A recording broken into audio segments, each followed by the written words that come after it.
Diet fit তো শরীর fit. নমস্কার, জীবন সুরক্ষা চ্যানেল থেকে আপনাদেরকে স্বাগত জানাই। আমি ঝিলিক শীট, জীবন সুরক্ষার ডায়েটিশিয়ান। আজকের আমাদের টপিক হচ্ছে ডায়াবেটিস। তো ডায়াবেটিস মূলত যে যে কারণগুলোতে হয়ে থাকে সেটা হচ্ছে ওবেসিটি, ফুড ইমব্যালেন্স, তারপর আমাদের রেগুলার ঠিকঠাক টাইম মতো মেডিসিন না খাওয়ার ফলে এগুলো হয়ে থাকে।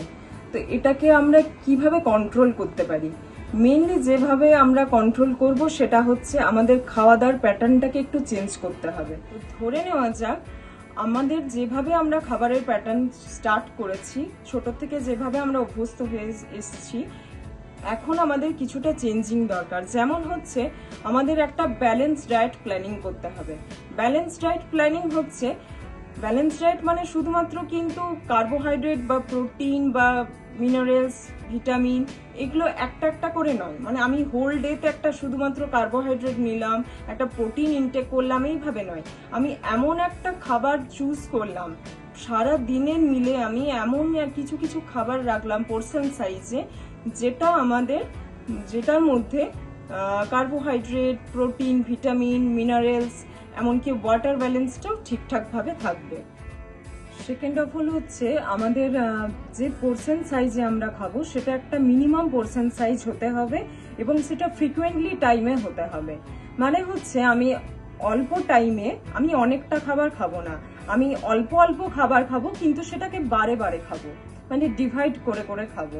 এবং সেই যে ডিভাইডেশনটা সে সারা দিনের মধ্যে, হোল ডের মধ্যে আমার কিন্তু সেটা ব্যালেন্স হয়ে থাকবে। ব্যালেন্স হয়ে থাকবে কি না, ওই সুষম খাদ্যগুলো।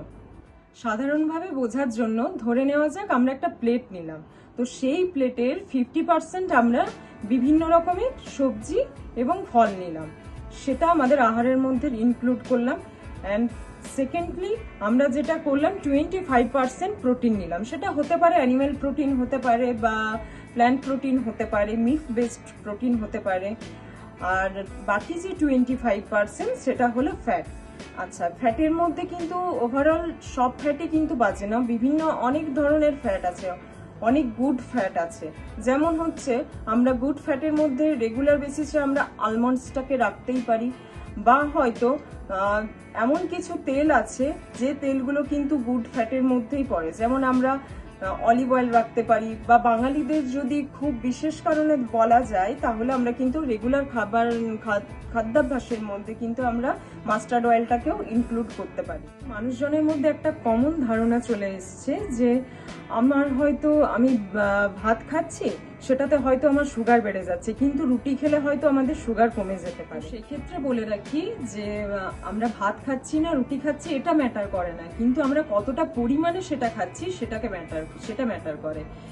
তো আমরা যদি ধরে নিলাম যে কোনো পেশেন্টের ক্ষেত্রে সে 50 গ্রাম চালের ভাত খেয়েছে, মানে র অ্যামাউন্টটা 50 গ্রাম, সেটার থেকে যে কুকিং প্রসেসে যেটা হলো, ধরে নেওয়া গেল যে 2 হাতা ভাত হলো, তো সে যদি সেই 2 হাতা ভাত খেলো 50 গ্রাম চালের, অ্যারাউন্ড 50 গ্রাম চালের, তো আর যদি সে এইদিকে 4টে কি 5টে রুটি খেয়ে নিল, তো তার কিন্তু সুগারটা কমবে না, প্রয়োজনে তার কিন্তু সুগারটা আরো বেড়ে যাবে।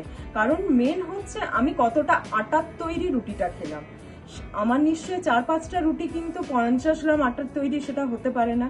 তো ওই যে আটার পরিমাপ আর এই যে চালের পরিমাণ, এটা কিন্তু আমাদের লক্ষ্য রাখতে হবে।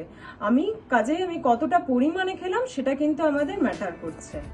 আরেকটা জিনিস আমাদের জেনে রাখা জরুরি, আমাদের সুস্থভাবে জীবনযাপনের জন্য আমাদের কিন্তু প্রত্যেক দিন আমাদেরকে 70% ডায়েট এবং 30% এক্সারসাইজ করতে হয়।